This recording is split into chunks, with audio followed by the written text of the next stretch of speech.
Hi everyone, my name is Richard Young, the creator of this cartoon. This channel is meant to depict current events in a thought-provoking manner.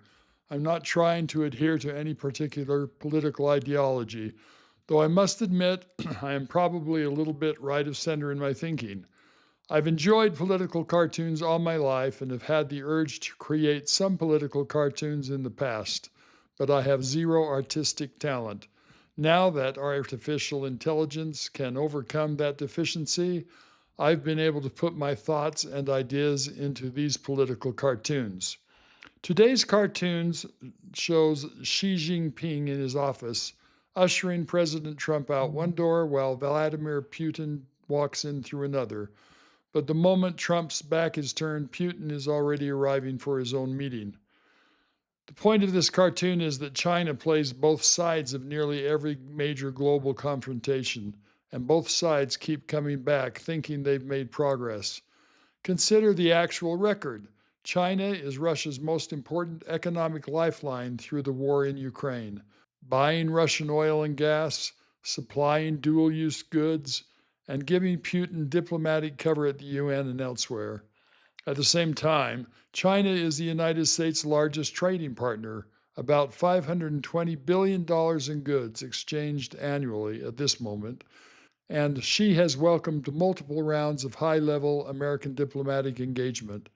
He hosts Trump's negotiators warmly, talks about trade frameworks and cooperation, and then turns around and continues supporting the very Russian war effort that the United States is trying to weaken. This isn't an accident to policy, it's the strategy.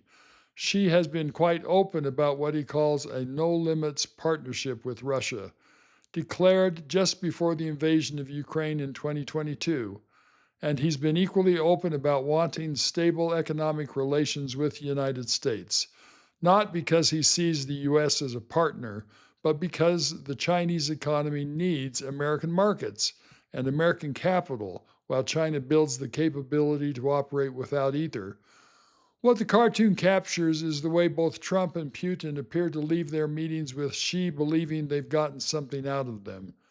Trump may leave a meeting believing he's secured trade concessions, agricultural purchases, or progress on fentanyl.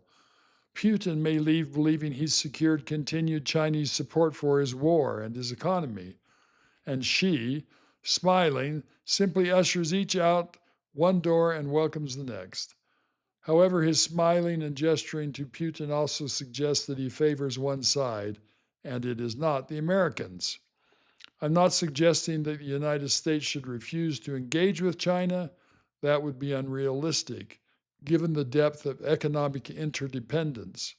But I do think American policymakers across both parties have a tendency to come away from these meetings overly confident about what was actually achieved.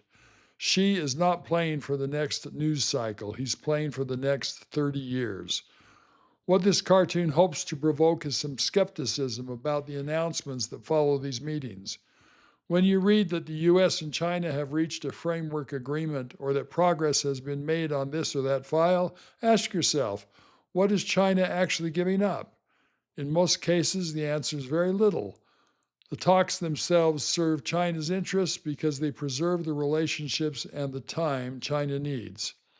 How should the United States proceed? That's the harder question.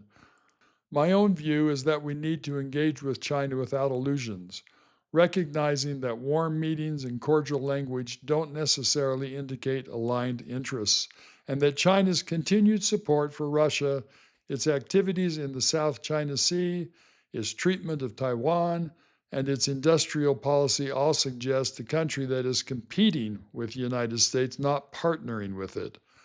The competition can be managed without escalating to confrontation, but it requires clear-eyed recognition that it exists. What do you think? Should the United States be more direct in pressing China on its support for Russia? Is engagement with Xi achieving anything beyond preserving the appearance of dialogue? Let me know in the comments. Of course, if you found this interesting, I would appreciate you subscribing to this channel, liking the video, and even sharing it with your friends.